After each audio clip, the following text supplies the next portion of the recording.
Sejam muito bem-vindos. Eu estou aqui com a Karina Rita, nutricionista, e eu vou pedir para ela se apresentar para vocês. Karina. Meu nome é Karina Rita. Esse ano acho que eu completo 18 anos de formada. Formei na Faculdade de Medicina. Hoje eu atuo na saúde da mulher, né? Continuo com emagrecimento também. E sou especialista em gestante. Trabalho mais com o público. Uma grande maior parte do público que eu atendo hoje são gestantes. Então, assim, quando a gente fala saúde da mulher, engloba menopausa, SOP, que é síndrome do ovário policístico, endometriose, fertilidade, pré-concepção também. É isso. E fez a especialização em materno-infantil? Materno-infantil. Tá, então não é só a gestante. Não. É a mãe que quer engravidar, é a criança que já está com alguma deficiência nutricional. Então você vai atender todo esse público. Eu pego... antes, né? Da concepção? Durante? Concepção, durante e depois. Fazendo o acompanhamento nutricional deles. E é muito legal, porque assim, hoje eu vejo na rua pacientes que foram comigo para tentar engravidar, né? Porque queria muito, sonho de ser mãe. E aí eu tratei, a gente fez uma consulta com a mãe e com o pai, né? Porque é o casal, né? Hoje Sim. a gente trata o casal. Aí engravidou, fiz a acompanhamento da gestação inteira, né? Os 3 trimestres. E depois o pós-parto. Então, assim... Tanto da mãe quanto da criança. Da criança, cheguei a fazer também até a introdução alimentar, né? Desse bebê. E tinha uma época que eu tinha parado, aí depois que eu entrei no banco de leite, eu tive que voltar também. Então, assim, é muito legal, porque você vê a criança correndo na rua, né? Falando, nossa... Você teve uma participação. Uma participação, Então, assim, é bem importante para mim. Quando eu vejo, assim, eu falo, nossa... Ah, imagino. E fala para mim uma coisa, a gente vai falar um pouquinho hoje de probióticos, né? Das cepas. Você quer fazer uma introdução? O que são probióticos? Para as pessoas entenderem o que é, que hoje fala-se muito em probióticos, em lactobacilos. E não são só os lactobacilos, são os bífidos, são as leveduras, tem outros tipos, né?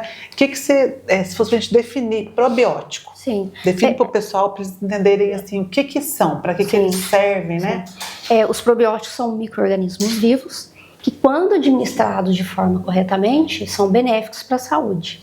Eles estão, né, eles estão vivendo no nosso intestino. Exatamente. Né? Eles vão colonizando cada parte do nosso trato gastrointestinal. E é o que você falou, eles administrados, né? De forma correta, correta, na quantidade correta, eles trazem só benefícios para a nossa saúde. E também, não tão importantes, mas também não deixando de ser os pré-bióticos, né? Que são as fibras, que vão ser os substratos, né? Geralmente são fibras, para poder, né? Como se fosse alimentar esses micro-organismos que já existem, né? Os probióticos. Ká, fala um pouco para mim, né, pessoal, dos benefícios que eles podem trazer para a saúde. Eles têm uma melhora nos biomarcadores inflamatórios, estresse oxidativo, a parte glicêmica, né, de lipoproteínas, absorção de nutrientes, então eles aumentam a absorção dos nutrientes, eles formam uma barreira para evitar que os macros, né, que tudo entre ele. Sim, eles fazem uma as bactérias patogênicas penetrem, né?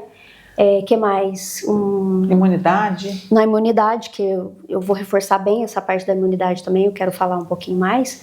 Mas também tem uma questão que eu gosto muito, que é na melhora da parte de alergias. Então, e na motilidade intestinal, que ajuda no bom funcionamento do intestino também. Hoje em dia, porque hoje, alta, né? Os pacientes hoje, quando eles procuram a gente, Van, 100% dos pacientes que eu atendo, 90% eu prescrevo probiótico. Tem desbiose, tem um desequilíbrio. Sim, porque também às vezes tem a questão assim de, por exemplo, meu exame nunca melhora, sempre tá, nunca, você suplementa, quando você vai ver, o exame não melhora. Aí quando você vai ver, você fala, bom, eu tenho que tratar a microbiota intestinal desse paciente, aí a gente entra com um probiótico. Então, eu gosto muito de prescrever, assim, acho que não tem um caso que eu não tento entrar com probiótico lá. A não ser que o paciente fale, mas tem necessidade, eu tenho que explicar. E a grande maioria acha que é só para funcionar o intestino, e não é. É para tratar a microbiota intestinal. É porque ficou muito ligada essa coisa de... Antigamente tinha o leitinho nosso lá, que só tinha um probiótico, né? E a gente achava que estava tudo certo. E isso há muito tempo atrás. Já o Casei Shirota é o Yakult? O Casei Shirota é o Yakult. O Casei Shirota é uma cepa, né? De lactobacilos, e era o único que existia. Então, a gente só usava isso. E eu escuto muito isso no consultório. Mas eu já tomo Yakult. Tem açúcar. Né? Aí eu falo, mas é açúcar, né? Então até tem a gente probiótico, explicar, mas tem um açúcar né? também. E outra, né? Fica lá no fundinho também, né, Van? Todo mundo, na hora que a gente termina de tomar, fica aquele restinho ali. Aquele restinho, que é onde a gente não sabe se realmente está absorvendo tudo aquilo ali. É verdade. Tem que tomar uma quantidade grande para ter uma quantidade mínima do probiótico, né?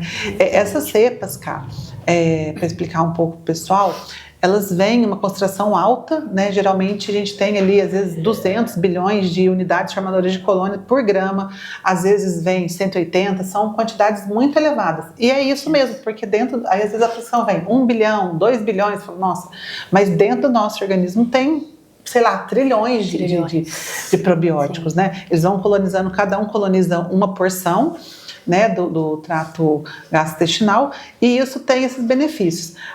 Uma coisa que eu ia te perguntar, pra gente agora, que está começando a esfriar, a gente não está no inverno, mas já está numa temperatura mais baixa, começa a aumentar muito resfriado, influenza, gripes, a imunidade baixa, às vezes tem outras doenças oportunistas que aproveitam, né, e já ficam também. Então, o que você falaria para mim sobre isso agora para a gente prevenir, principalmente gripe e resfriado, que é o que mais acomete nesse tempo mais frio, mais seco, né? Sim, você fala em relação à alimentação ou próprio probiótico? Alimentação mesmo? E probiótico, alimentação também. Os alimentos ricos, né, em vitaminas e minerais que ajudariam também a melhorar a imunidade desse paciente. Sim, assim, a alimentação é fundamental, né? Então, quando a gente fala de imunidade, a gente tem que reforçar a alimentação de modo geral, isso é fato, né?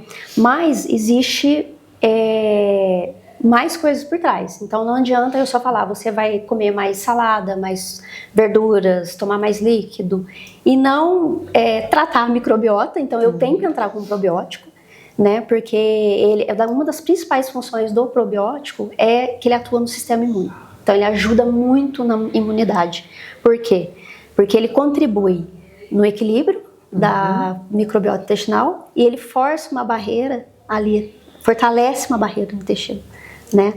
Então, além de eu entrar com um probiótico, eu reforço alguns suplementos, como zinco, vitamina C, a vitamina D, né? E na alimentação, eu costumo prescrever muito um chazinho de limão, gengibre, abacaxi, por causa da bromelaína, aquela parte, como é que fala? Parte central. Do central, né? O miolinho, né? Que é onde tem mais concentração de bromelaína. E o mel. Então, assim, além de eu reforçar o aumento na alimentação de verduras, frutas, líquido, muito líquido, eu prescrevo o probiótico e passo esse chazinho. E fala aí como que faz o chá, para o pessoal fazer também em casa.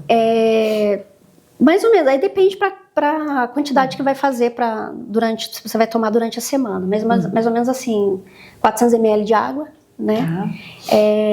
Aí você pega 2 limões, né? Tanto faz? Não pode ser o rosa, pode ser o Eu gosto do limão rosa, nessa parte da imunidade, mas pode ser o verde Tahiti também. 2, espreme. 1 colher de sopa de mel. Raspas de gengibre, e aí vem várias porções de abacaxi. O que mais tem que ter lá é o abacaxi. Tá. E corta mesmo com aquela parte do come, miolo, né? Mesmo.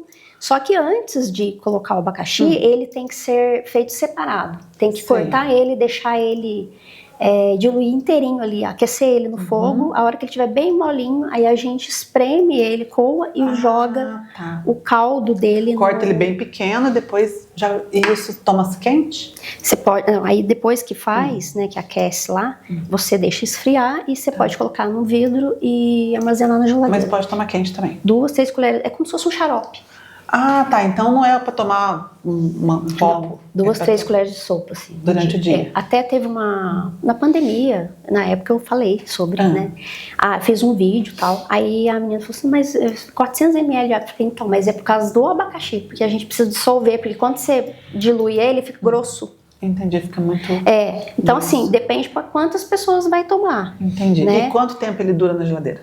7 dias no máximo. Então Mas assim, fica na 3, geladeira. 5 dias, se puder acabar com o vidro, Nossa, né? legal, Tomar todos os E dias. dá também para pegar a colher e colocar na água. Pegar uma colher dele e Dá pôr também. E tipo, às vezes deixa na garrafinha para ir tomando, que aí você aumenta a hidratação. Exatamente. E tem os benefícios dos componentes. Mas tem ali, que armazenar na geladeira. E Tá. em vidro, se possível, né? De preferência, Caso né? de contaminação, então a gente prefere sempre no vidro. Tá. Vamos falar de um probiótico que está muito alto, está sendo bastante estudado, que é o kefir. O kefir a gente conhece desse kefir caseiro, né? Que vai passando de pessoa para pessoa. Como que chama? A liga não é...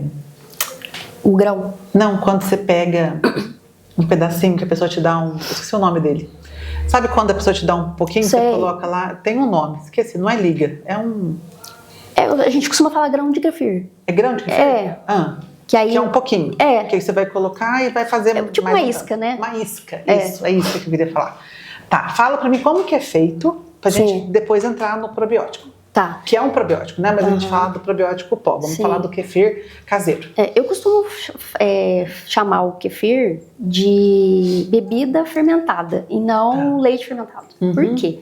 Tem 2 formas de fazer o kefir, né? Então, primeiro você tem que ter o grão de kefir, né? Que vem a partir de uma colonização, né? De bactérias, uma cultura. E você precisa ter a base. Então, você tem o leite e você tem a água. Tá. Não sei se você já ouviu falar que também é feito na água, já. né? Tem até algumas bebidas que vendem prontas. Exatamente. Cerveja de kefir, viu? Umas coisas assim. E então, como que é feito, né, o preparo? É meio litro de água, de leite, vamos falar do leite primeiro, meio litro de leite, e 1 colher de sopa dessa isca.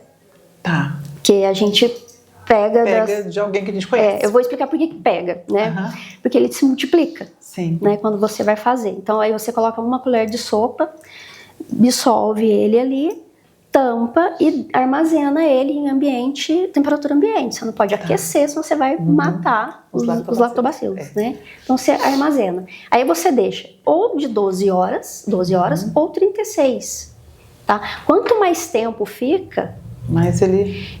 menos lactose também.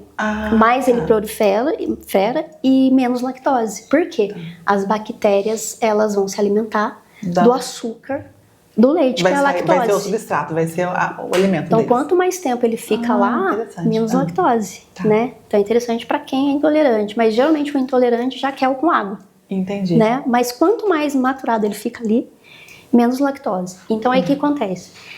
Ficou lá tampou, você pegou, falou, agora eu vou coar ele, né? Aí você pega um recipiente, um coador, despeja.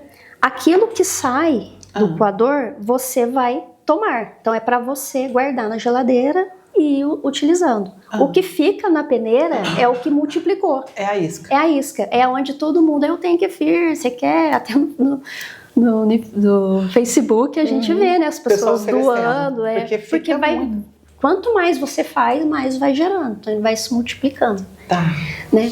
E com a água, as pessoas falam, mas como é que as bactérias vão se alimentar, né, ali na água? O que vai substituir a lactose? Sim. É o açúcar mascavo. Então tem que colocar açúcar na água. Tá. Geralmente a gente fala do mascavo, né?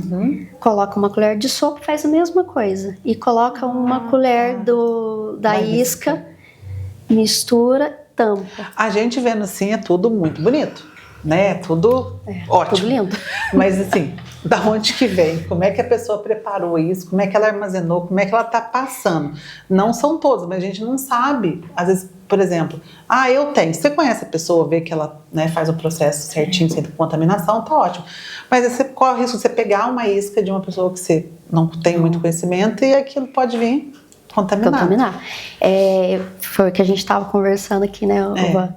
que assim tem seus benefícios, né, suas vantagens, mas tem as desvantagens. Então assim, eu, por exemplo, você vê, cai muita pressão minha de probiótico em forma de cápsulas, Sim. porque eu tenho um receio um pouco disso, ainda mais eu trabalho no gestante, lactante, né, de prescrever mesmo o kefir ali de uma forma in natura, porque o cuidado que a pessoa tem, né, que ter do manuseio, né, da higienização tem que ser dobrado. Então, assim, os riscos são fator de contaminação. Então, se tiver com um odor diferente, característica, cor, às vezes chega a ficar até azulado. Azul, já não tá legal. Então, ele já teve uma contaminação por bactérias e fungos. Às vezes o armazenamento não foi correto. Não foi correto. Né? E às vezes a pessoa também na hora de fazer, né, nem sabe que tem que ter esse cuidado. Exatamente. Né? Acha que pode fazer ali o recipiente bem limpo, bem né? limpo, bem higienizado. Exatamente. E aí a gente tem uma outra opção que é o kefir em cápsula, que fala pra mim. Essa é a novidade da Bioflora, né?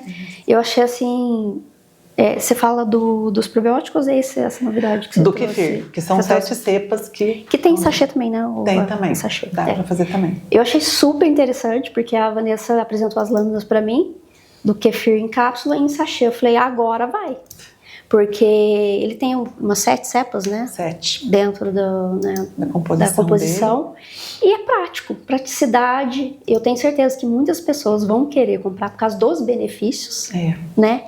E por causa é prático, você não precisa ficar esperando 12 horas, 36 horas, também não tem o risco de contaminar. Não tem que tomar aquele tanto. Né? Porque também quando a gente prepara em casa, tem a questão também, quanto que eu devo tomar?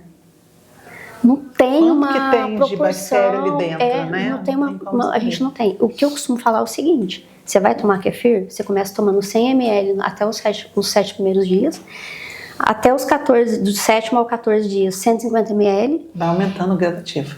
Passou 3 semanas, 200 ml. Eu não vejo necessidade de você tomar mais que isso no dia. Porque tudo que é muito de excesso não é legal. O ideal é a gente fazer uma dose padrão. Uma dose padrão. Manter, né? Então, assim, o kefir em cápsulas, ou os sachês que você apresentou, eu achei fantástico. Falei, agora eu acho que eu vou começar a prescrever e muitos pacientes vão querer. Porque tem fácil, gente que tem receio de pegar de alguém e fazer. Eu sou meio cismada também, por isso que eu tô falando, eu sou meio cismada. E assim, existem inúmeros estudos, né, falando dos probióticos, não só do kefir, mas dos probióticos em geral, na melhora geral da saúde. Então, como você falou, marcadores inflamatórios vão ser reduzidos, geradores de gestão de proteína e dos nutrientes. Absorção de alimentos, absorção de vitaminas e minerais, formação dessa barreira no intestino para não entrar bactérias patogênicas, que no intestino a gente tem uma colonização grande e a gente tem também, ela é benéfica dentro do intestino, mas ela é patogênica fora dele, então a gente tem que manter ela lá, enquanto ela tá lá dentro, ela tá ok, tá fazendo bem pra gente. E essa questão da imunidade também, que a gente precisa aumentar, eu acho que nessa época de frio começa a ter muitos surtos, né, a ter muita epidemia de algumas doenças, por exemplo, a influenza tá bem alastrada, H1N1, a dengue mesmo, apesar que você aumenta o seu sistema imunológico, não vai te impedir de pegar a dengue, mas você tem, eu creio, um sintoma menos exacerbado do que quem está com a imunidade um pouco desorganizada. A questão também pé, mão, boca, você já começa a bronquiolite, né? Afetou geral, né? Tá todo deu um surto porque... mesmo, né? Exato, então acho que agora é o momento de se cuidar, né? Fazer prevenção, exatamente, porque a gente só quer se cuidar na hora que a doença está instalada, né? Então, eu trabalho muito com prevenção. É mais barato você prevenir do que você tratar. Exatamente. Né? E fala um pouco das alergias. Sim. No meu caso, que eu trabalho muito com saúde da mulher, gestante, né? Eu costumo prescrever o probiótico na gestação. Então eu faço assim, eu faço o plano alimentar do primeiro trimestre, as orientações do primeiro trimestre e cepas para o primeiro trimestre. Ah, são diferentes. Diferentes. Segundo trimestre, mesma coisa, cepas para o segundo trimestre. Terceiro, mesma coisa, plano alimentar, orientação, cepas para o terceiro trimestre. E no terceiro trimestre já entram cepas para prevenção de alergia, para redução, vamos dizer assim, né? Porque não é nada assim, vai tomar e não vai ter alergia. Sim. É para ajudar na prevenção de alergia para o bebê. Então, a proteção dele, então, do bebê. Porque tem aumentado muito a PLV, né? Que é os bebês com alergia à proteína leite de vaca. E tem ajudado muito. A grande maioria das gestantes que eu prescrevo e toma todo o trimestre certinho.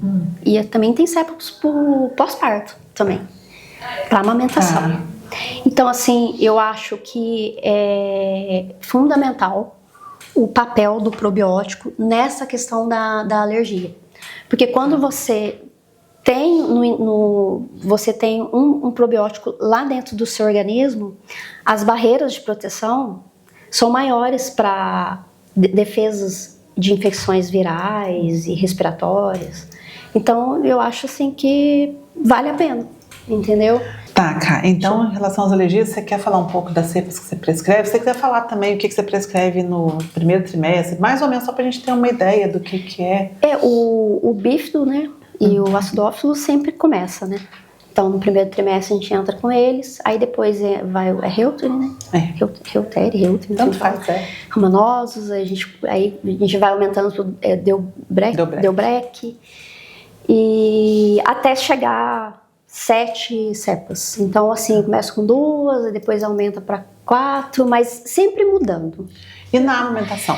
Você estava falando para proteção da criança, né, do recém-nascido, para redução de cólicas, igual você falou, o que você...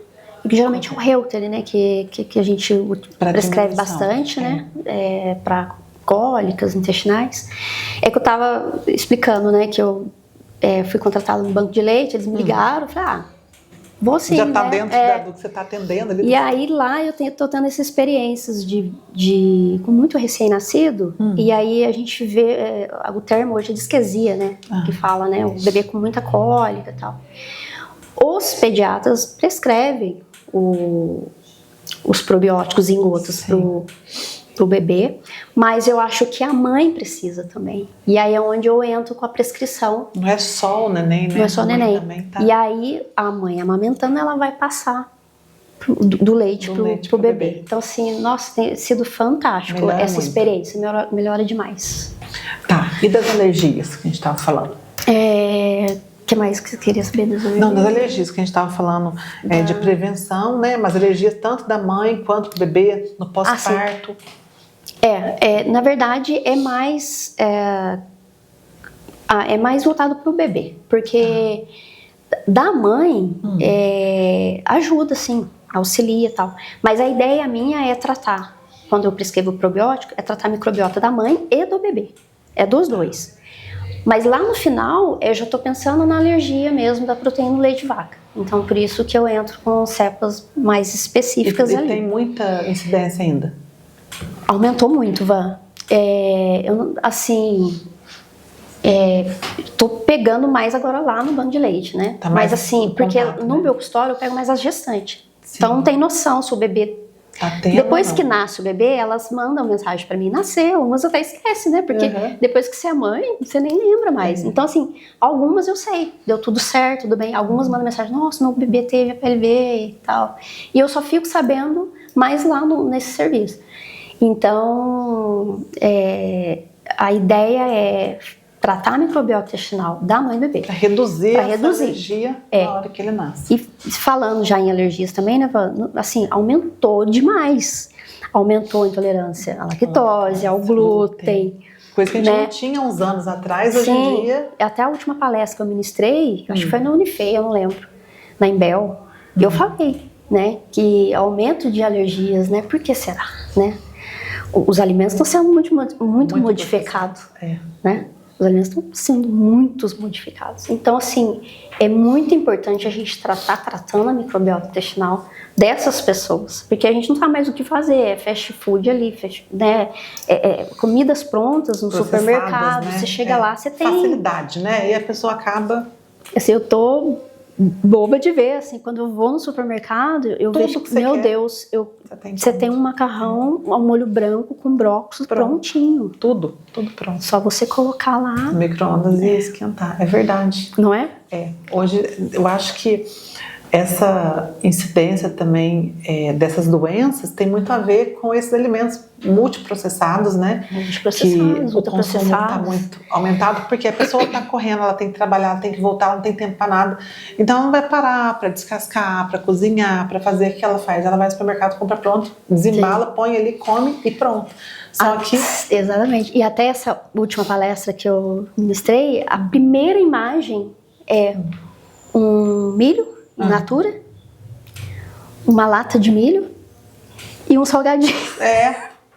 Né? E aí eu explico, né, do alimento in natura, né, que é o que o Ministério da Saúde quer que a gente consuma, né? Mais. É esse, né? Moderadamente o que está na lata, né?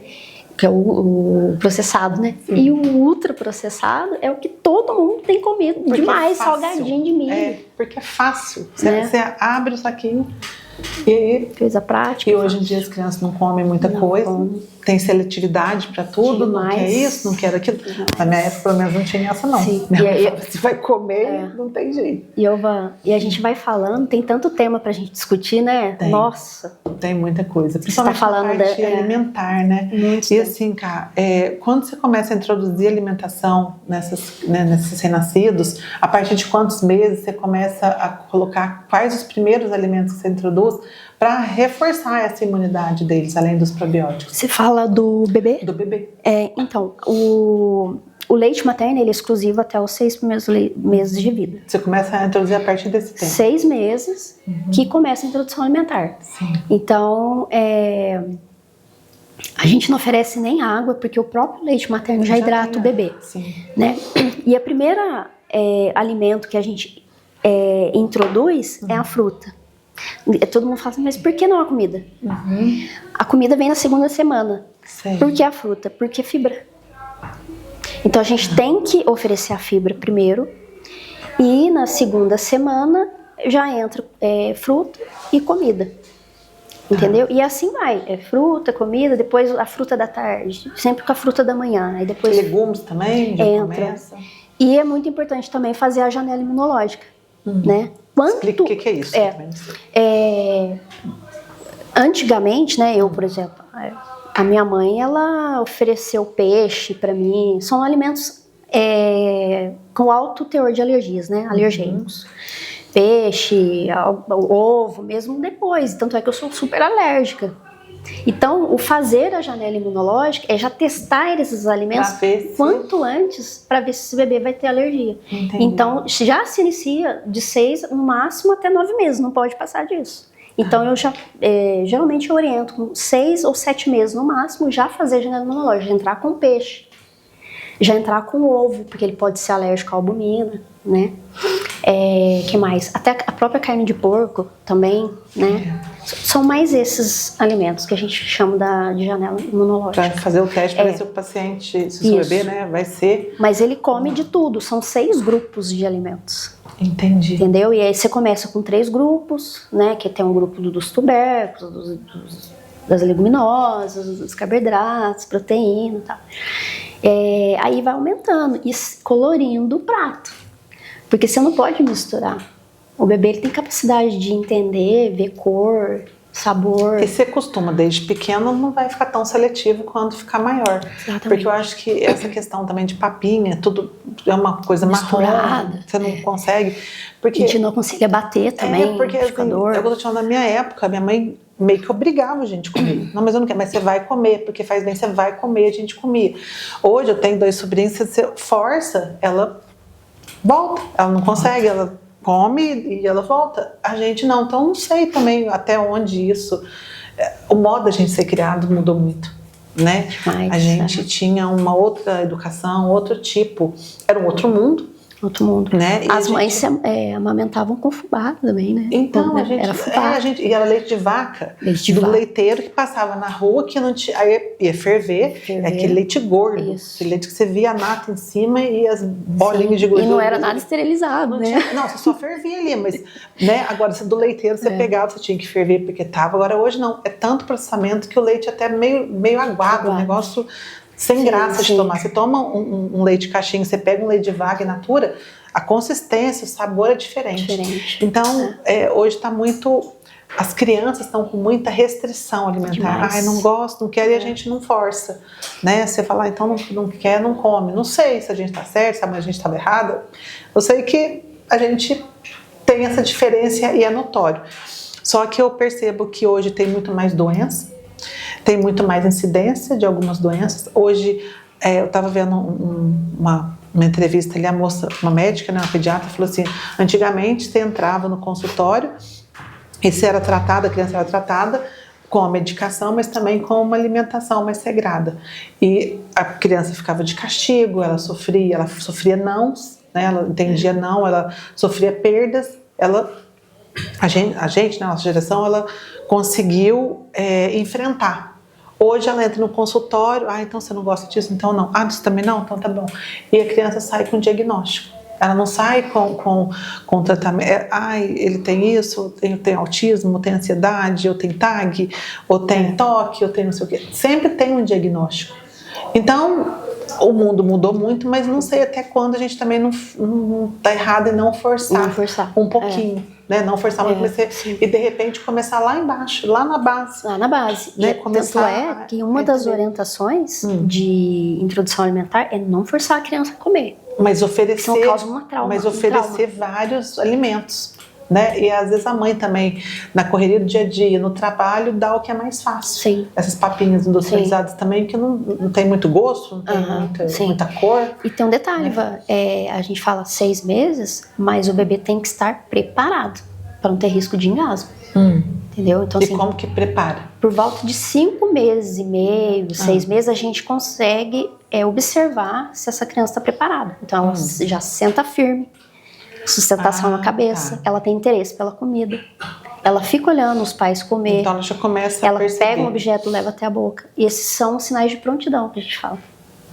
Sinais que o bebê está pronto para... E tem crianças que demoram mais. Demora, acontece. Mas assim, 6 meses ele já está... Já está pronto para Não tem, começar. É muito difícil você pegar, entendeu?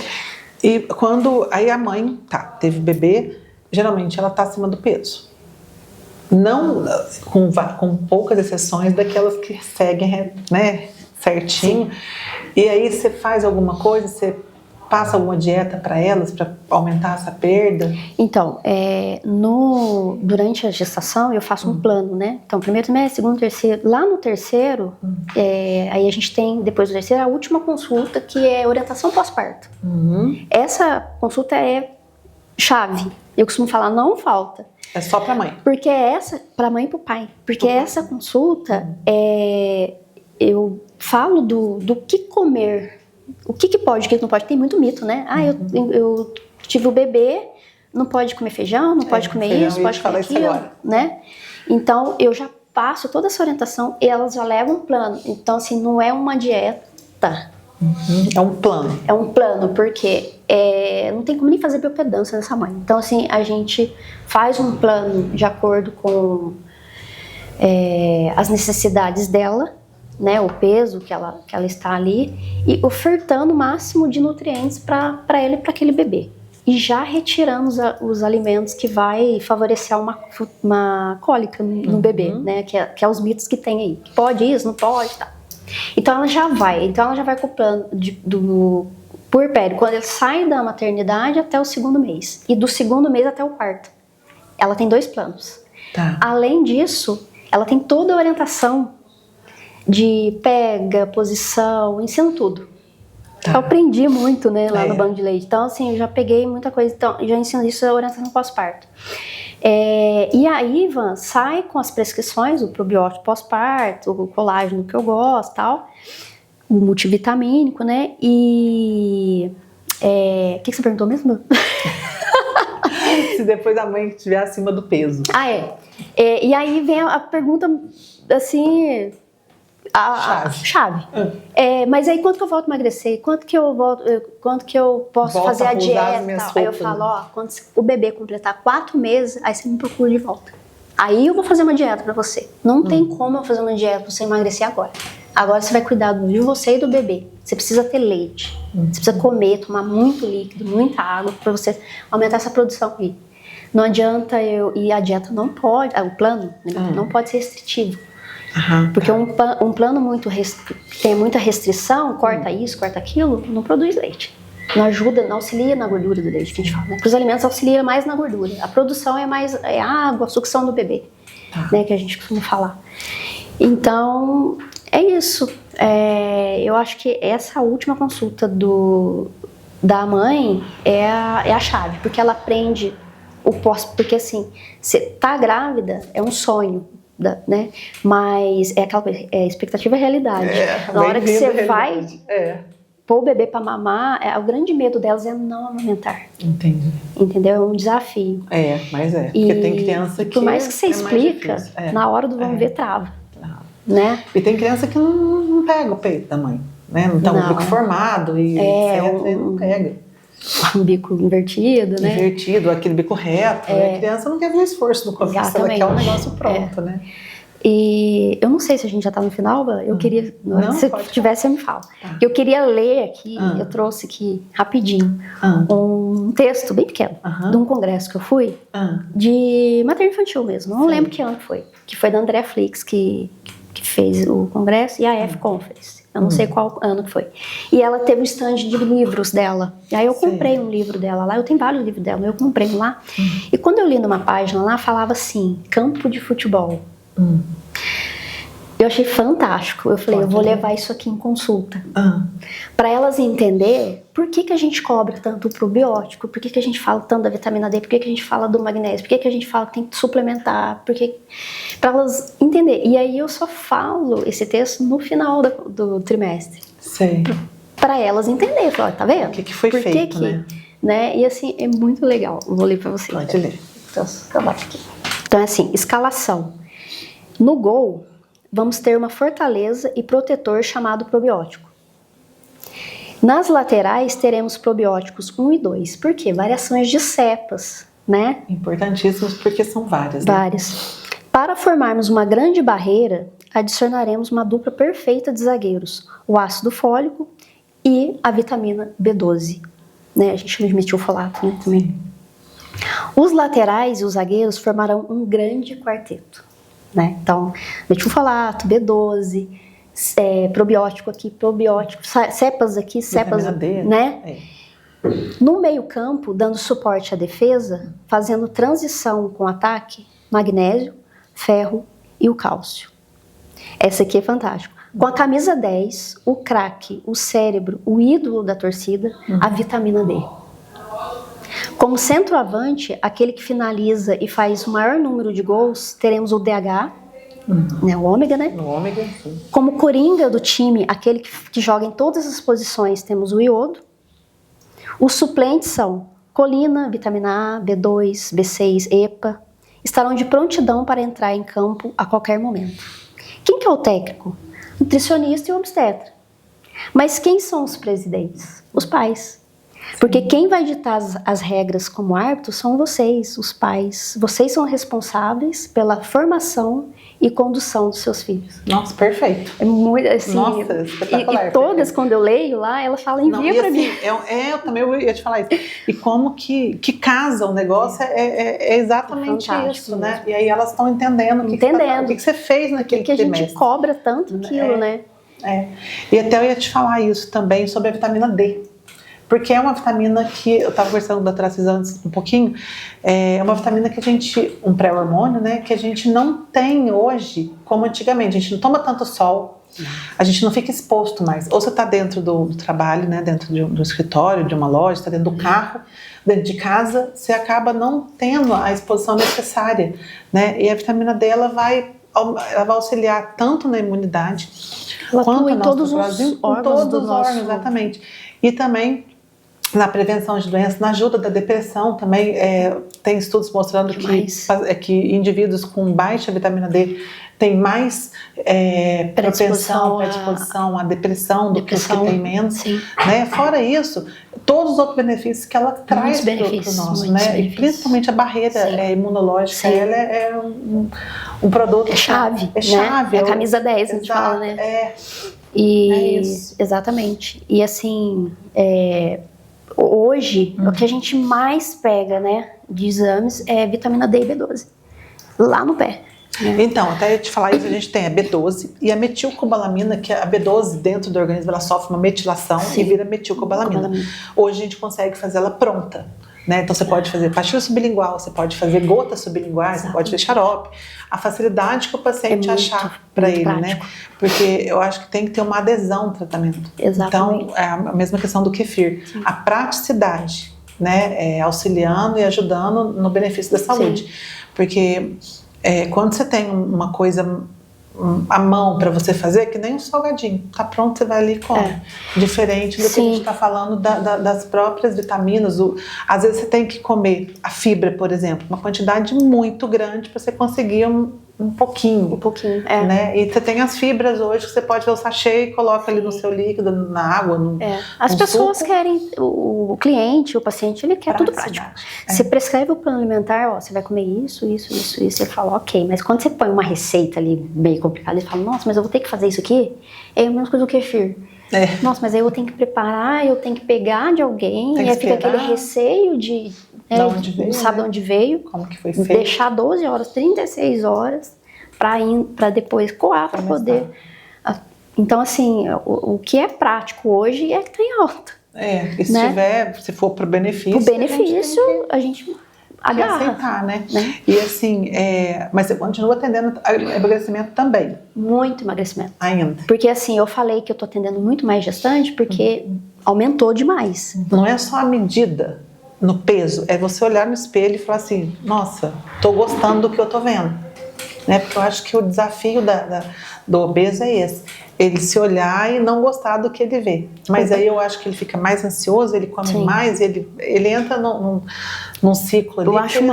O que eu acho mais interessante, assim, eu fico até orgulhosa de ver, é quando a pessoa ela chega lá com uma obesidade, com uma síndrome metabólica, né? E assim, comendo, mas bem errado mesmo, assim, tipo, 2 caixas de cerveja, um sábado, um domingo, comendo tudo errado e tal. E aí, de repente, a gente passa, né, orienta tudo certinho, e aí você fica meio assim, nossa, será que ele vai fazer? Não, às vezes você fica até assim, ele não vai. Não vai conseguir. E quando volta, e você vê a transformação, e você cobrando para ele ir pra rua para fazer uma corrida, algo assim, e de repente ele já tá numa academia, porque sem eu pedir, assim, você vê que a pessoa já tá com um entusiasmo tão grande, autoestima lá em cima. Lá em cima. E, nossa, eu tenho um paciente que perdeu 20 quilos em 4 meses, assim, foi fantástico, porque comi bem errado. Só de consertar a alimentação, você já tem uma queda. Isso é uma reeducação. Entendeu? E é pra sempre, não pode fazer só... Reeducação alimentar é pra vida toda. Porque eles têm muito isso, emagreci, agora eu posso voltar a comer tudo errado de novo. Não. Se você fizer isso, você vai... Eu costumo falar assim, o grande segredo, tem gente que fala assim, o problema é manter, né, Karina? Mas o manter vai da pessoa e ela aprender a comer certo, Aprender a comer certo e manter a atividade física, né? Tem gente que fala pra mim assim, nossa, você tem 40 anos e esse corpinho aí, eu falo, olha, eu faço exercício físico até hoje. Então, e vem lá de trás, né? Vem lá de trás. Come direito, faz tudo, dorme bem. Porque eu acho que a questão do sono também... Um dos pilares, né? Sono, intestino, alimentação bem, e exercício. Ela não consegue absorver os nutrientes, ela não consegue render durante o dia, né? E atrapalha todo o ciclo, a questão hormonal também. Quem dorme de produção. mal, come mal. Come Essa mal é a frase. E vive, eu acho que passa o dia mal, porque... Passa o dia mal, porque ela fica irritada, ela fica ansiosa, porque ela dormiu mal. E ela come. E assim, eu percebo também que o pessoal queixa muito, depois das 6 da tarde vem aquela fome. Ah, mas eu não como muito. Eu falei, mas como que você come? Ah, não, durante o dia eu não como quase nada. Eu falei, à noite eu morro de fome. Mas se você não tá nutrindo o teu corpo desde a hora que você acorda, é lógico que à noite ele vai pedir alguma coisa e outra. Você tem um aumento de cortisol, você tem uma baixa de serotonina, então acaba que você quer comer a parede. Sim. Né? Então, a alimentação, a nutrição começa de manhã. Sim. Né? No café da manhã e você comer regrado durante o dia para chegar à noite. Você não tá com aquele apetite voraz. Que é o pior horário para a comida, né? Depois das 7 da noite, eu acho que mata. Sim. E as pessoas, a maioria que trabalha, fala, não, durante o dia eu não tenho tempo para comer, e chega à noite eu como o mundo. O mundo, né? Não dá, né? E aí a gente organiza isso daí, né? Que as pessoas falam assim, nossa, mas eu não consigo comer, eu não tenho mais. Calma, você vai ter que aprender.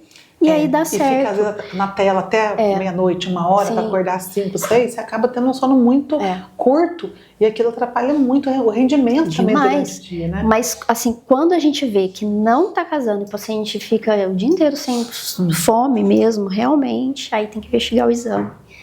Principalmente insulina, né? Para ver como é que tá aquele pâncreas lá, né? É típico de paciente insulínico, né? Que não tem fome o dia inteiro, né? E é uma questão de saúde também. Eu acho que a obesidade hoje aumentou muito. Uma doença. Né? É uma doença. E tanto que é prioritário também, que nem gestante, deficientes, agora o obeso também está incluído nessa lista. Eu tirei uma foto quando eu vi. Falei, caramba. Eu assustei a primeira vez que eu vi. Autismo, né? Entrou, né? A deficiente, gestante. Criança de só tá aumentando. Só idoso e agora obeso.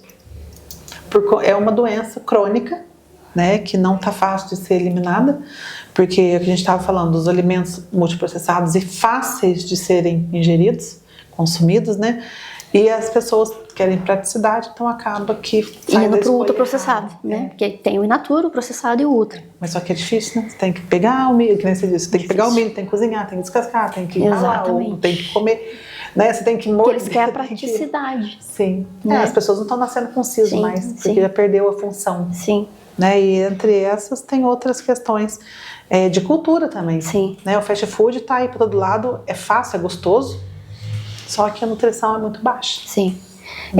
Tem até estudos que falam, né, em 2050, metade da população do Brasil vai estar obesa, índice de alergia em 2030 vai estar X, porque só está aumentando.